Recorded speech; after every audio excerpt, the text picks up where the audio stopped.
myself, and any other relationship I had. It was terrible. So the purpose of today's message is so we can learn how to express anger so we can become better at using it rather than ignoring it or hurting the ones we love. That's the big takeaway. So I have Dr. Jared Kadu here with me. This is our second time speaking on this podcast. Hopefully, we can do three, four more. I mean, I would love to, but Yeah. I want Dr. Jared Kadu go ahead and introduce yourself before I ask the first question. Yes, so my name is Dr. Jared Kudu. I'm a child, adolescent, and adult psychiatrist. But I would say the main thing I do is that my wife and I, we run a company called Authentic Marriages that we are the co-founders of. And so Authentic Marriages is a company that exists to help marriages, especially in the Black community, to thrive. And we've been doing this since 2020. And so we do coaching groups, online workshops, retreats, international retreats. So we're all just about investing back into the Black community and just helping couples to get the tools, the really useful tools, not platitudes or truisms, but real useful tools that can actually advance their marriage to that next level. Yes, sir. Yes, sir. I'm talking to the right person here. Okay, so I had this weird epiphany in the Mm. kitchen today. I looked over to my left and I saw him standing there and I said, God, what is that roach doing right there? Like, what's going on? I was in the kitchen. Hey, man, that's what roaches do, man. They just show up. It's like, why are you here? That was the question. I said, why are you here? And so I was Right, like, God, why? I went existential. I said, why'd you make these roaches? Like, what's the point? I went online, I researched. I was like, there has to be a good side to right. roaches. Everything has a good side. And I found out that they recycle like everything. And they help us have like Really? rich soil. Like they decompose and recycle Ooh. everything. Right. So next time we see a roach in the kitchen, you got to salute, you got to respect. Hey, hey, can I salute them outside of the house? And I'd be like, what? I think I want you recycling in the soil. How about in the Exactly. soil? Not in my house. So I had that thought, and that's literally what inspired the next question because everything has a good side. Could you tell me what could potentially be the good side to anger? Oh man, that is a great question because oftentimes we do talk about anger in a very negative way, and it's perceived as a negative emotion oftentimes. So that's a great question because I think that's one of the reasons why we don't know what to do with it. Because I think anger in of itself is not good or bad, it just is what it is. It's an emotion like every other emotion God gave us. But in terms of the good things it can do, anger does a lot of good things. They can a lot of times when we see injustices being done, either to ourselves or people we care about, or just somebody that you just see, you may not even know them, but you see something wrong happening to them, something evil, injustice of some kind. Anger is the thing that gets you activated to do something about it, right? And so we need our anger. Like anger is so important. It keeps us safe in unsafe situations. It keeps our loved ones safe in unsafe situations. So we both have kids. And if somebody was doing something to one of our Yeah, kids, like it's the anger that's going to get you up and be like, hey, what's going on here? And to protect our kids, right? So I think anger is one of those emotions that gets a bad rap because we oftentimes think about it in a negative way, but we need our anger. God gave us our anger to help keep us safe and to help keep other people safe. mhm. When your anger gets flowing, your energy in your body goes up, right? Because it's preparing you to do something that you need to do. Usually you shouldn't be sitting down with your anger. Usually you need to be doing something with your anger. And so that's what happens. There's chemicals that flow in our brain that allows us to focus on the situation and allows us to put everything else to the side so we can focus on what the problem is and do something about it, right? So it's a powerful emotion and it's a necessary emotion. I agree with you. I think it's very powerful and it gets you active, most Yes. definitely. And Yeah. so I like that. We can't just throw away the baby with the bathwater Mm-mm, and no. demonize anger. There's a role for it. There's a reason why we get Mm-mm, angry, why that's in our exactly. biology. What would be Mhm. some of the causes, common causes for anger in men? And this can be outside of the context of marriages and also within the context of marriage. Right. And so it's not even so much the causes of anger, it's like where does it show up? Right. Because the causes of anger is us being humans. So like us being humans means anger comes with a picture, right? So where does it show up for men? And you mentioned this earlier, For a lot of us as men, we have been trained by society that anger is one of the few emotions that men can access and still be considered a man, right? So where does it show up then? So anger shows up in situations where stereotypically a man feels disrespected. So that could be with one of his homies, that could be with his wife, that could be at work, whatever it is. Anger shows up when we feel disrespected. Anger shows up when we're in situations where we feel powerless, where we feel like we can't do something about a situation. It boils up our anger. We're like, we feel powerless. We feel like, man, I can't do anything here.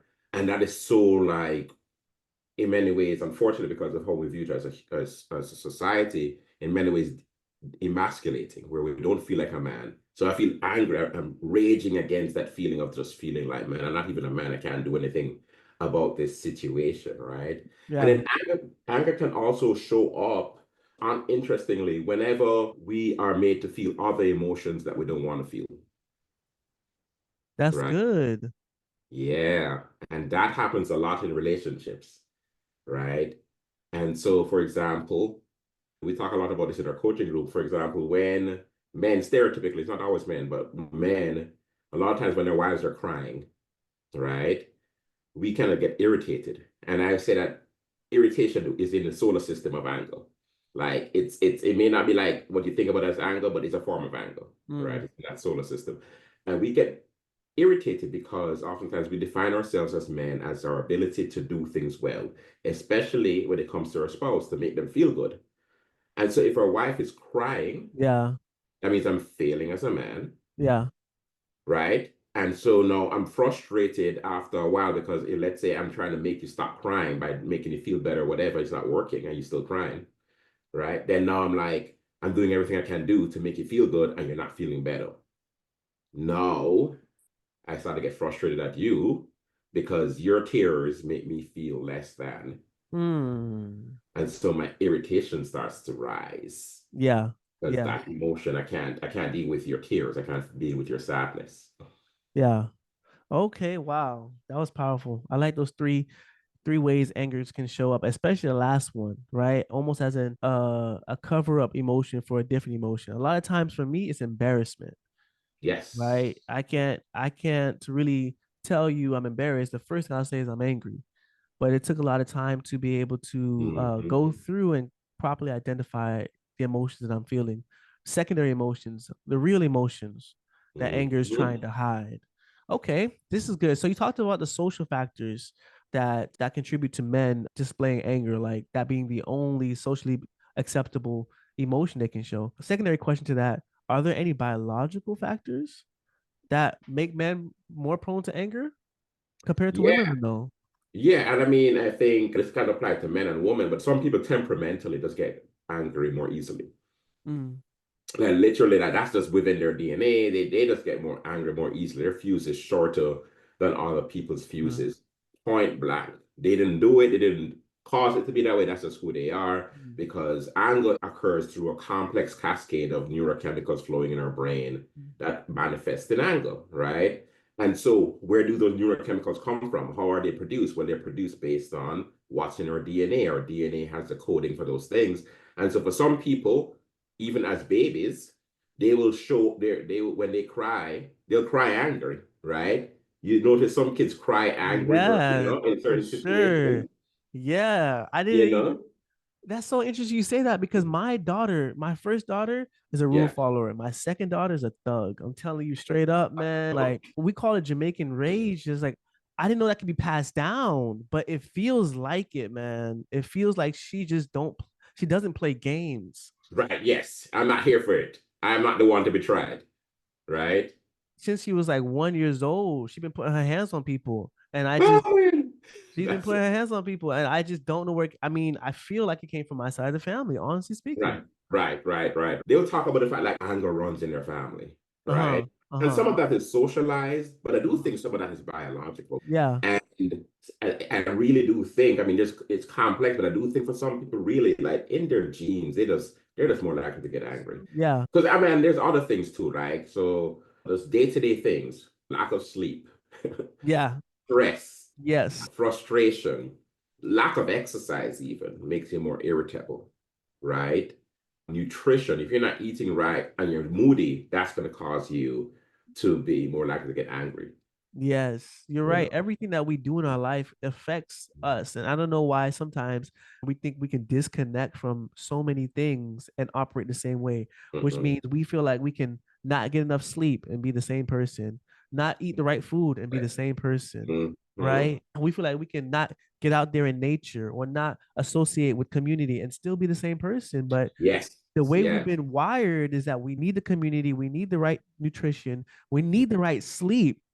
You need yes, the right sleep. You have right, to get the sleep, man. It just throws yes. everything off. Your memory's not working if you don't have the right sleep. Your Hmm. emotions are out of whack. Everything in prolonged periods of time. Even you mentioned exercise. The body was mentioned to profit off of exercise, and so yeah, man, it's just crazy that we've been taught the other way around. A person who doesn't provide the things that they need to their body and still soldiers on is praised. But the person who takes the time to say, "Hey, I'm not going to work 24 hours," the Yes. person that says, "Hey, I'm going to take this break. I'm going to prioritize this," is not Exactly. seen as hungry enough. Yeah, because our society prioritizes productivity, right? Like that is one of the idols of America is productivity. So like how much money are you making? How many followers do you have? All of Yeah. these different kinds of things. And so taking care of yourself does not factor into that. It's like, well, if you're taking care of yourself, then you can't be productive, right? I And think, and it's a crazy paradigm because one, it's a lie, but also two, it's highly destructive to everyone who whenever you allow yourself to get into that way of thinking, it destroys you and it destroys your relationships. I want to know if there's anything else I need to understand about anger. Well, the one other thing I would mention as well is that testosterone, which men and women have, right? It's just Yes. well, men and a lot of people don't realize that men and women have testosterone. It's that men just have a lot more of it Yes. comparatively, and typically can also be a mediator of anger. No. And so that's why whenever you see, especially anger and aggression, anger and aggression. So like teenage boys, you will see anger and aggression kind of showing up in a way that it wasn't before when they were preteens or in elementary school, right? And the reason for that is because their testosterone is starting to build up because they are going through those natural changes. And that testosterone makes you more prone to anger, make you more prone to aggression, right? And the testosterone doesn't go away as an adult. It's still there. It starts to go down when you get older, but it's still there. It's just that when we become older, our frontal lobes are fully online to kind of control and mediate and make Oh, sure that wow. we're dealing with that aggression in the right way and not letting out to the wrong people or in the wrong intensities and stuff like that. But before that, it's like the testosterone is pushing you more quick. That's why one of the reasons why men are more prone to aggression compared to women. Man, I love the fact that you said that. I just realized we've just been doing it wrong. We've been celebrating the easy answer rather than trying to challenge men because there must be a reason why teenage boys start developing all this testosterone. There must be a reason why they start gathering all of this testosterone that brings about anger and aggression. And I think it's to get things done. I think it's to be movers and shakers Yeah, yeah, and to be have passion. yeah, But you also mentioned like the brain being fully developed at 21, your frontal lobe, that's supposed to come in and help you use the anger, temper it, right?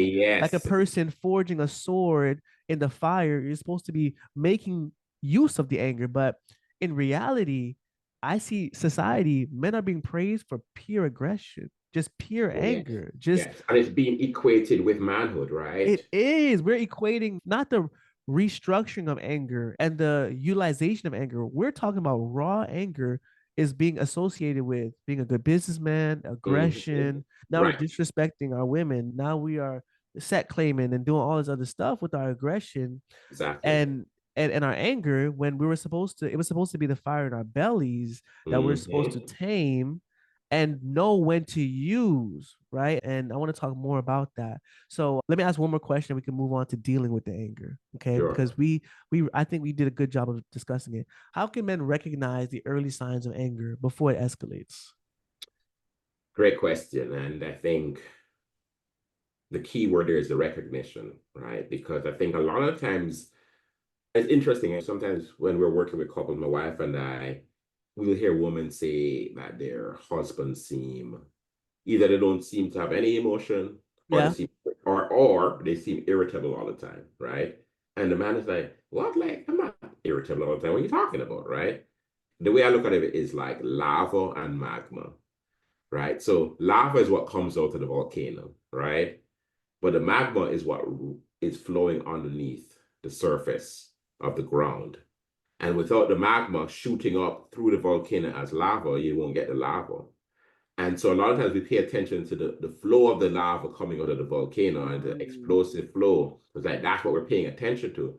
But what we really need to know is what's going on underneath, right? Like where is this coming from, right? Yes, yes, yes, And yes. the only way we can do that as men is that we have to become better at understanding our emotions, but before that, we have to become better at registering our emotions. Like, how good are we at registering how we're feeling in any given moment? If you ask most men, how are you feeling Yeah. right now? Uh, Nothing. I'm not really feeling anything. I feel fine. Like, give me something other than fine. I don't really got anything for you. Like it's really like this disconnection from our emotions. And so it's something that's been programmed into us that, hey, if you're a man, these are the things you can do. You can be briefly happy at times, you can be angry, and you can feel nothing. Those are your options. What? Those are your options as a man. Is that those are the three things most men are given and programmed into Well, growing up in our listen, homes. I'd rather feel angry just so I could feel something because if you're telling me I could be angry all the time, that means Yes. I'm feeling all the time. So that's a win for me because you said only brief moments of happiness. And that's right. A man who's always smiling happy, that's a problem. Yeah, it's like, dude, like, why are you always so happy? Why you always so happy? Why? And even the woman will be like, man, that dude is kind of sus, right? Like he's always smiling and laughing and all that kind of like, why you got to laugh all the time, right? And so Yes. it's really unhealthy. It breaks our humanity. And so when we're programmed in that way, it really makes it more difficult, therefore, to really understand what's going on with ourselves because a lot of times we turn off our senses and so we don't know how we're even feeling. So sometimes we can be angry and not even know it. Wow. Yeah. No, of course. We could be angry and not know it for sure. And then that's why people say, I don't even know where that rage came from. Where did I that don't right? even know. I can't tell you why I did that. Exactly. It came out of nowhere. No, it didn't. It didn't come out of nowhere. It was under the surface. Wow. Okay. Well, let's get to dealing with anger and start with the $1 million question. Some effective strategies for men to manage their anger in the moment and beyond. Because if you feel yourself getting hot, you feel yourself getting angry, that's an easy emotion to recognize. But I think the next steps, what comes after, is what's most important. Like you said, the anger is a human emotion. And to be honest with you, that's the part I struggle with. Just allow myself to feel it. Mhm. So I'm on the other Right. side Yeah. where Like most of us, yeah. that's the side that I'm on. It's like, hey, I'm supposed to have this emotion. So, what are some Yeah. strategies to manage that? So I think we have, and you mentioned this earlier on, anger is oftentimes a secondary emotion. It's usually not the first thing that comes out of our brain. It's the first thing we may register that comes out of our brain, but it's oftentimes not the first thing that comes out. Usually there's a primary emotion. And so when we think about primary and secondary emotions is usually what we can feel at all times or what people around us see from us. But primary emotions are emotions that we oftentimes, it goes by in a nanosecond, literally. So Oh, things like sadness, shame, which is a big hmm. one, feeling abandoned, things along those lines. Those things are the things that will cause anger to shoot up out of nowhere, supposedly. And Mm. so when we're in situations, for example, let me give you an example from the Hmm. couple. So you are doing something simple as, okay, you're just home, you're just chilling, you're the dude, you're at home, you're just chilling, long day at work, whatever like that.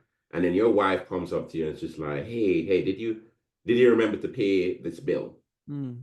Right?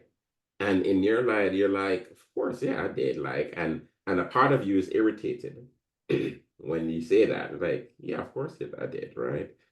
Why are you irritated? A lot of the times in those situations with men, what's the emotion that comes up for men is you are questioning my ability to do things as a man in this house, Yeah. right? And what that taps into is primary emotions like shame. Because if I can't do the simple things of being able to help to run this house, then I'm not really even a man. And that is one of the most devastating feelings you can have. No, you're not thinking any of that, you're not feeling all of that in that moment, but that's where it's coming from. Because it's Man. the same thing like the classic example of, oh, why can't men take directions? Right, right. Like their wife is like, no, no, we've made the wrong turn. Why is it so hard for a lot of men to deal with that kind of stuff? It's the same stuff because my ability to do things effectively defines me as a man. Why we have to go there automatically? Why that's not fair. Why we couldn't start with, oh man, maybe I just forgot. Why we have to automatically tie it to our identity as a man? Because then any little thing that happens, oh, you question me as a man. Yeah, You yes. can't live like Or you're that. being disrespectful, right? One of the biggest complaints we see in society is men thinking that women are being disrespectful. Okay, so could this be coming from pride? Because that's the only answer I can think of. Like, if somebody asks you a question and it makes you feel like they're disrespecting you, it's because Right. you believe they don't have the position to ask you in the first place. So they say, "Hey, is the sky blue?" And you're like, "How dare you ask me that question?" It's not the question, it's the fact that Right. you believe they don't have a leg to stand on to even ask you that question. Exactly. Sometimes it's pride, but a lot of the times what we think is pride, we oftentimes talk about men being egotistical or whatever, and we think about it in a very negative way. A lot of times it may not even be Mhm. pride, right? A lot of times in our relationships, it's you're running away from shame. You're running away from shame. Listen, man, listen. Man, this thing is getting too deep. The so we get prideful because of the shame. It's too We're much. running away from, and shame is one of the most powerful emotions that exist on the planet. It is so powerful. But it's wearing so many different faces. How can you call it Yes, shame? Because you look yes, angry. I think you're yes, egotistical, but the truth yes. is I'm actually ashamed of myself. You don't look ashamed of yourself. You don't You don't look exactly. You ashamed. don't, and you don't even feel the shame because you have to slow down and really ask. You have to be very introspective. Like when if I feel bad or frustrated that my wife is asking me, did I pay this bill? I have to really sit down with myself and really ask myself, why is this really bothering me? Because oftentimes we project our anger onto other people. We'll say, what you did made me angry. And ladies and gentlemen, I'll say this once and I'll say it twice. There is nothing anyone else can do to make you feel a certain way. Mm. Like no one can make you feel a certain Oh, way. okay. Okay. You get what I'm saying? Yes, I yes, yes, yes, know. yes. So no, obviously there are certain things that if somebody did, we could Yeah. understand why it made you feel that way. Yes. But no one can make you, no one, because no one is getting inside of your body. This Yes, is your yes. body. No one is climbing in through your mouth and getting into your brain and messing around. Yes. Like, this is your body. You get your reactions are depending on your body, Man, not what they're doing. that's so hard to separate. I'm sorry. I mean, even It's especially for very a hard. man, because all of my emotions is really just dependent on your actions. Like I'm not Mhm. responsible for my emotion. I haven't been Yeah. taught. I've been trained. The way that emotional intelligence has been trained to men is stifling, limited. You said you Yeah. can get brief moments of happiness, Yes. pure rage, or Right. nothing. Or nothing. So I'm taking the anger Nothing. every time because I don't want to Right. feel nothing, and I don't want people Right. to think I'm weird because I'm happy. Yes. So, so this is ridiculous because man, You're dehumanized, right? So what it turns you into is a person who's not a person. It turns you into a human who's not a human. You're no longer a human being when you cannot be afforded the right to express and to experience all of your emotions. okay, I have this question for you. Why does it seem like men are doing so well with the limited emotions we provide them? Because they have money and they have wives and kids, and they have cars, but they're not human. They're hollow. Yes. Is it that we're just not seeing the sadness? Because eventually we do Ah, see sometimes men fall from grace. No, we see that a lot. Wait a a minute. lot. I think I answered my own question. We see I that think a I lot. answered my own question. Yes. Yes, yes. And you see it all the time, right? You see it all the time. These powerful men being called out for this crazy behavior when behind the scenes. It's just like, well, how is somebody this powerful acting in such a seemingly honestly incompetent way? Because why would you do that? Because you are sabotaging everything you built anyway in acting like the fool, right? Why are you doing that? Well, because these men, here's the thing. You ask a question, how can these men be so successful with such limited access to their emotions? The reason why is that you don't need a lot to be productive. You don't need a lot of emotions to be productive. Okay. You can be highly productive with very little emotions. Okay. You're right. Now, and it's those concrete places of our life that we glorify in our society. That's why we think of these people as being great men. So let's think about the definition of what is a great man in our society. What does it mean to be a great man in our society? What comes to mind? We Uh, usually think about what? Powerful rich men. Money, power, respect. Money, power, respect, right? So that's the definition of a good as a good man. And to me, I think that is such a absurd and just frankly just ridiculous way of thinking about manhood. What was Jesus's net worth when he left Earth? What? Yo, I've never thought about. Whoa, hold up. So he's a bad man. He's not a good man because he has no net By worth. our definitions, I mean, he would be like He a had homeless. no money, and he gave away his power, Yes, and the respect was low too because he yes. I crucified the mean, man like a criminal it, between two thieves. right. See, so by our metrics, this would not be a man to respect. This would be a man to be pitied at best, right? So when you think about that now, you put yourself in a place where the soft things that we consider soft things, not the concrete things we build our society, and the soft things like relationships and your well-being are oftentimes not things that are factored into what kind of man you are. Let me give you one of the things that when you think about it, like when you think about what ails our society, right? Especially when it comes to men, one of the things that's going on with men now, a lot of men can are listless. They don't know what to do with their lives. They're kind of aimless. A lot of men, this is happening to a lot of men. And I really believe one of the big reasons for that is that because women now are having increasing agency for themselves, the way we had defined ourselves as men by our productivity is now been taken away. So what you're seeing is a lot of aimless, angry young men because they feel like I have nothing, right? And so their anger is coming up because they don't feel like they have anything for themselves because it's been taken away from them because society has moved on. And now they're in a place where it's like the things that made me a man are no longer just definitional to me as a man, Wow. I which can, means I have nothing. man, the way you laid that out was perfect. I can clearly see how having the wrong definition of manhood, having the wrong identity, will just set you up for failure. Okay, so let's talk about solutions because Right, right. you went deep and I love it. I love it because I think the answer would be reframing our whole understanding. I Yes, know I know we wanted a bite-sized answer, but it's not really bite-sized. I don't, exactly. so how can Exactly. we reframe our understanding of masculinity to include the reframing of anger, emotions? Right.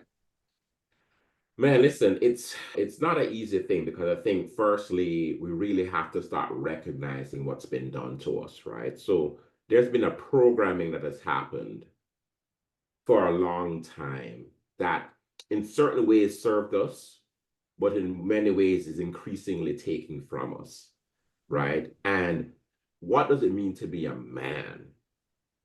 Like, what does it mean to be a man? And especially if you're a Christian, what does it really mean to be a good Christian man?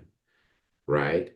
And I think we have to then think about what does society say about manhood, And how does that reflect, or how does that line up with what we know from the Bible, what we know from the truth of what manhood is, and understanding that manhood is not what you can produce.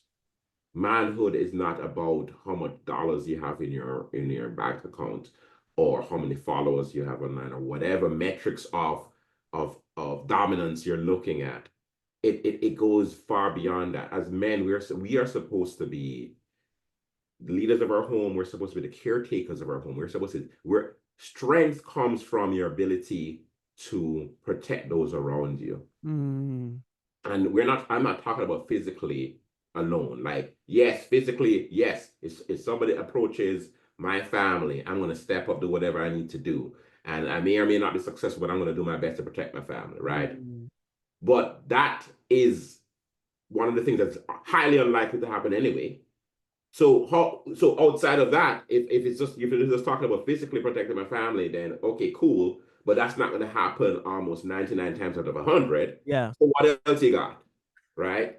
What else you got? Well, what else we got is, how am I taking care of my family emotionally? Mm.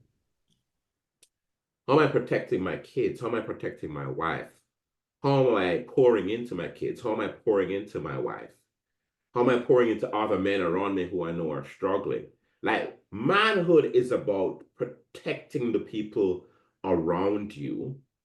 And most of it is emotionally and spiritually protecting the Oh people around man, you. I'm so mad you said that because I can see clearly we've abdicated our rights to like 90% of what real protection looks like. And it's just so upsetting because to find out that so much is going undone in the relationship and a man could really feel he's doing his best because that's what you Yeah, told him. yeah, Like I could really feel like I'm really protecting my family because I got a gun and a big fence, but right. I'm not nurturing my daughter's gift for this or my wife's ambition for that. Like I'm not protecting her Yes, I'm actually tearing them down. Like yes, I'm actually coming home from being a man. I'm so much of a man. So I just yell. And then when I yell, like you said, I just think, oh, well, I was angry. Not taking the time to slow down and think, was mhm, that shame? yes, I'm not gonna you will never have a man slow down that much to think because we're uncomfortable with our thoughts because we're trained not to think. We're trained to produce. You act, you don't exactly, think. exactly.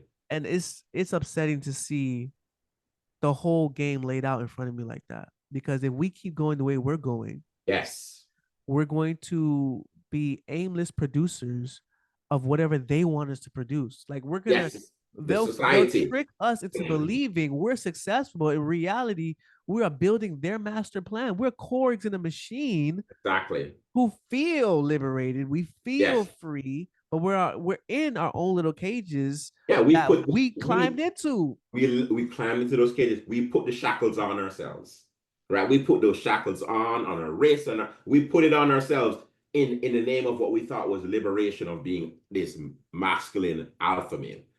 The other thing I will say is this: is that being a man is about protecting those around you, but being a man also means you are highly skilled, or you're growing. Rather, I should say this way: you have a desire and are putting in work in growing your ability to understand your vulnerabilities, meaning the things that you struggle with, and being okay with not being okay, being okay with knowing that, man, like, I got some blind spots in my life that I can't even see, and I need other people to help pour into me.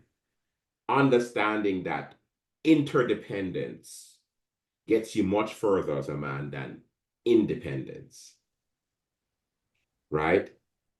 So community has to be there as Has well. to be there. Has to be there. No, this whole alpha one man. I Has to be mean, there. the Yeah. tropes are in every movie. Like John Wick 1 through 4 is all about one dude that's killing a whole bunch of Yeah. people, Yeah. right? With almost no assistance, and it's like, and he barely talks. He barely shows emotions. It's like, that's the man. It's like, it looks cool on TV, Yeah. but in reality, that is an incredibly dangerous person, because that person is disconnected from anybody around him. And in real life, he'll get torn down in an instance. Mm. And even if he is one of those few super successful people that have made it without anybody's help, you're also alone. And yeah, and you'll tear yourself down. How I about will tear that? yourself How down. about that? Because we're created to be in community. And Exactly. the sad thing is I did research on men having other men Mm. to talk to, and it's slim. It's a Oh, jeez. slim chance that you Oh, have another man another that you're man. comfortable telling everything. I know that for myself. And and a part of it is like I know better, and it's still something I struggle with because Yep. I think I'm still working on the deprogramming, right? Because Yes. the programming is very, very powerful, but it's also extremely insidious, meaning that you're not seeing when you're being programmed into thinking what manhood looks like. And so when you're not aware of what programming is happening to you, you don't realize all of the chains of commands that have been put into your head in terms of the things you need to be executing as a man that is blocking you from actually finding real manhood. Man, I did not think our conversation would go here. The rest Mm. of my questions are irrelevant because yeah, I'm going to have to talk with the dome because Right. my answer was not reframed the way we think. It wasn't. It was breathing Mm. techniques and just Yeah. deal with just the tip of the iceberg. Expression, right. But Right. you have brought us back to the magma and brought us all the way down to the deepest, scariest emotions. And so we have to get connected with identifying those emotions and our sensitive side Exactly. in order to be able to uproot this thing from the ground up. I'm talking about the leaves and the Yeah, bushes, and you're talking about the roots. exactly. And I appreciate that answer. I really do. I appreciate that answer. The only question I can see here to ask you that kind of relates to the anger is let's talk about repair. How Yeah. can couples work together to repair or rebuild trust after conflict? And I know this is something that was helpful for me because the only time I would express my anger, it would come out raw. And Right. Yeah, yeah, yeah. my Yeah. wife told me that is not a proper use of anger. And I felt like, man, I just can never have any emotion. I Right. Yeah, yeah. just can't Yes. do Oh anything. man, you hit something right there with us, man. And because a lot of men is like, hey, this is what we feel from women is women will say, hey, I just want to know how you feel, right? And then the few times that we let them know because we're not happy with a situation, they're like, whoa, whoa, whoa, whoa, whoa, whoa. Like, I don't like that, right? And so it's just like, you really don't want to know how I feel. Like, that's what it feels like. And I think, yes, sometimes I think women may ask for certain things in terms of expression of emotion from men, not realizing that, hey, expression of emotions from anybody is not always a pleasant thing to be around. Wow. That's just what it is. Deal with it. Deal with it, right? Yep. Period. But I think there's also a truth about what you're saying in terms of a I lot think of so. times we're not examining the full spectrum of our emotions and talking about everything in there, not just this very narrow place where anger bubbles out and then we're just unfiltered saying stuff because we've been holding things in for weeks, if not months, if not years at times. That then comes out and it's completely like, and she's like, where did this come from? I'm confused. Like, I asked you about this and now I'm getting all of this stuff. Yeah. What's happening? Yes. So the whole idea of repair now, and this is some of the work we do with a lot of the couples we work with, is just you really have to understand conflict is actually an opportunity to teach you that okay, there's something going on here that we need to dig deeper into.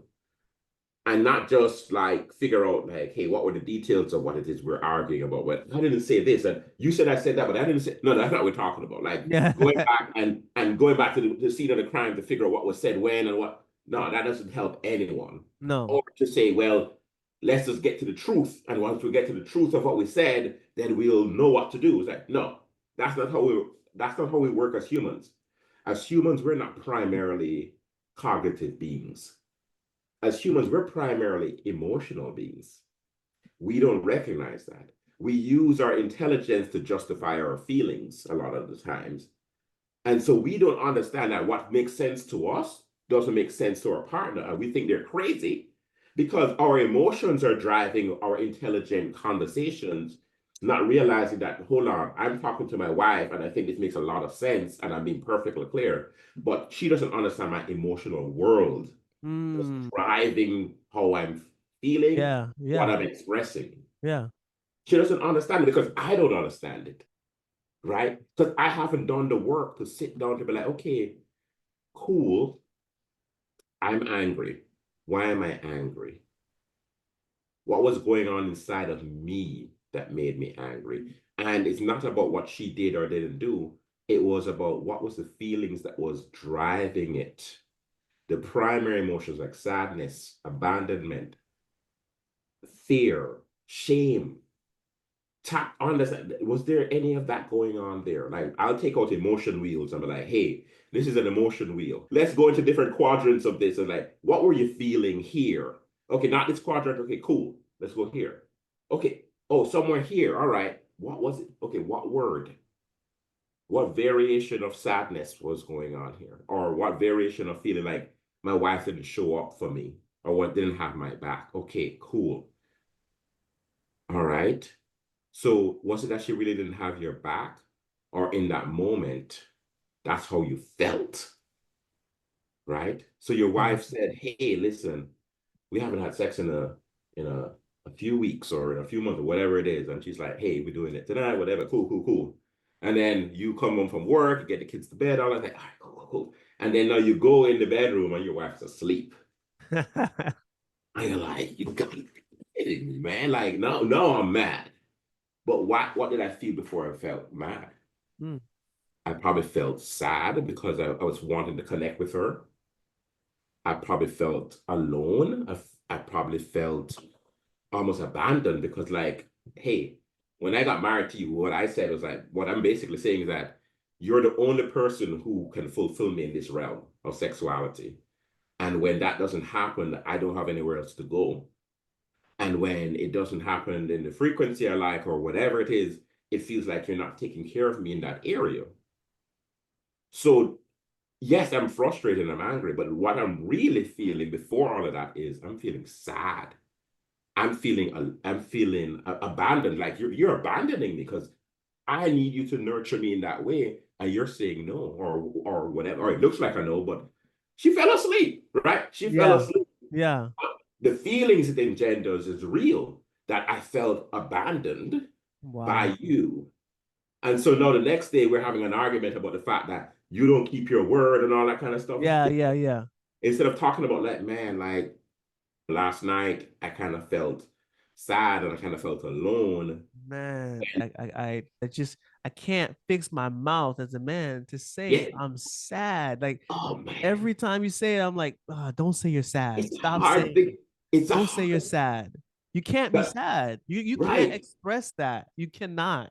You cannot express that. So you're just gonna have to bottle it up. I don't know, or just yell. How about that? How about start an argument tomorrow Exactly. and you can yell at her and call her names because you can't say you're sad. Right. And why can't we say we're sad? It's not masculine. You can't be sad. Can't It's be a man not. and be sad. That's the Like you cannot. identity. Right. You can, as a man, you got maybe like one or two times in your whole life you can be sad. That's it. And I then admit. and here's the bonus points. If you don't cry during those times, you're a Yes. real man. Like if somebody Yes. dies and you Yes. shed no tears at the funeral, Oh man, man. big Your up. eyes Like may well up just a little bit, but it gets sucked one, right back that's in. it. Right. One thug tear come out. Like yo, I want to be like him when he grow up. Right. It's, I want to be as broken as that dude. I want to be, That's that's exactly right. I crazy. want to be as broken as that dude. And so it's that's why when it comes to our emotions, one of the things we have to start doing as men is like paying attention, educating ourselves, read good books, start to pay attention to what our feelings are in terms of like what's my body feeling. Like I don't even know the words about what I'm feeling up here. What am I feeling in my body?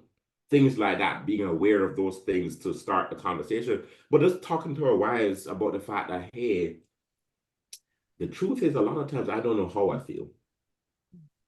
Like, I really don't, a lot of times I don't feel anything. So when you're talking about the situation that I think should make me sad, I just don't feel anything. Right. And that makes me feel sad that I can't, I've been disconnected from so many of my emotions because I didn't do this to myself. Yeah. I was programmed this way. And it's so just talking about those things start to actually give us a little bit more. insight, it opens the door slightly for us to start seeing our true selves inside when we even talk about the fact that we've been disconnected from our I emotions. like that. I like that. I mean, you're giving gold here, man. You changed my whole life on this because I love your steps. Step one is to just admit that you don't know how you feel. You know what I Yes. mean? And then step two, this is step you didn't really. And let me say this real quick. For step one, a lot of times a lot of men will be like, oh, I'm a man, I just don't feel a lot. Oh yeah, So we define our manhood by our lack of feelings. And so that's the thing we can't do. Because if we do that, then we got no more steps. exactly. And I was just about to say Yeah. step two is allow yourself to have feelings. Like like let it be okay. Like I wanted you to stop saying sad, but at the end of this episode, I'm thinking, you know what? I'm allowed to be sad.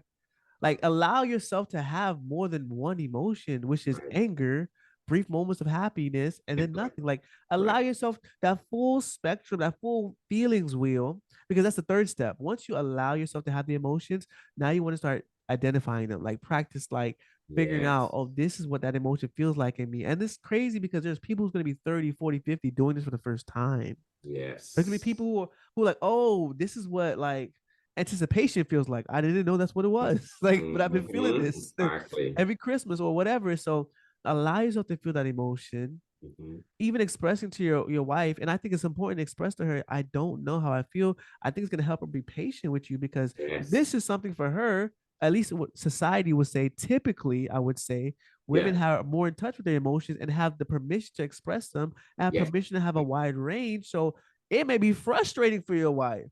So if you let her know, hey, I'm having a hard time even having feelings, you want me to Yeah. communicate them, I think Yeah. that'll help her have patience because we're like, Yes. oh, you're starting from behind the eight ball. And so That's it. expressing that to that trusted person you have in your relationship, in your life, and then going through the feelings wheel and trying to practice identifying them. And then the last step is communicating that, right? Communication, which is not just yelling and just, but taking the time to identify, allow ourselves to feel it, and communicate it to whoever it is that we need to communicate. I think I think that is a better way of life than bawling emotions, imploding or Yes. exploding. Man, I thank you so much for explaining it all to me and taking me deep. We couldn't just stay at anger because Yeah. we see the way the game is set up for men to not Mhm. be in touch with their emotions and the catastrophic effects. And the one way that we see it represented mainly is through anger and aggression, Yes. right? Yes. High levels of anger and aggression. And so And we name the anger and the aggression as the problem, not recognizing that it's not, it's just a symptom. it's just a It's a symptom. symptom of a larger problem. I thought we were going to talk about the symptom the whole time, but you said, hey, Right? listen, that's just a symptom. Let's go to the larger problem. And that's what we Mhm. spend most of the time talking about. And I'm okay with that. I'm okay with that because I learned something as well from Yeah, the no, this was great, conversation. man. This was a great conversation. Man, okay. Well, guys, oh, do you have any books or resources you can plug yourself as well for couples together or men separately for themselves when it comes Right, to emotion intelligence, which is our bigger conversation, or even anger, which is right. part of the conversation we had today? Sure, sure, sure. So you can find us on authenticmarriages.com. And we, as I said, we do workshops, we do coaching groups, and a lot of the stuff we talked about today is one of many things we kind of deep dive into in those forums to help enrich your marriage. So definitely follow us there. We're on IG as well as Facebook at Authentic Marriages. But one book I would recommend as well, just to kind of if and I recommend this book, especially if you feel like anger is just a real problem. Like really bad things happen when you get angry. And you do need to kind of address the symptom first before you Okay. kind of get into Okay. some of the other stuff. Is the Anger Control Workbook by McKay and Rogers. So the Anger Control Workbook by McKay and Rogers. It should be on Amazon. And that's a good place to kind of like, if you really feel like your anger is just so explosive or just so Okay. much of an issue, like I need to attack this like right now. Yes. That's definitely one place I would direct folks to kind of start doing that journey. But understanding that, hey, even after I deal with the symptom, I got to deal with the problem. No, I understand. I understand when we made that clear here in today's episode. Mhm. Okay, thank you for that resource. I'll be sure to put that in the and all the other resources in the show notes. I'll leave you guys with a quote that I found here, anonymous, but it says, anger is the deepest form of compassion. And I Mhm. believe from our conversation that we had today, if we learn to utilize anger, it can become one of the many tools we have in our Exactly. emotional tool belt, not just the Exactly. only one, but we Exactly. can have one of those emotional tools in our emotional belt to help Mhm. us take action, right? Move Exactly. forward and do the things we're supposed to do and enjoy life. All right, folks, thank you guys so much for joining us for this podcast episode. Remember, if you enjoy it or if you think someone else needs to hear this, which I think you do, be sure to share it with a friend. All right, we'll talk to you guys later. Be blessed. Peace.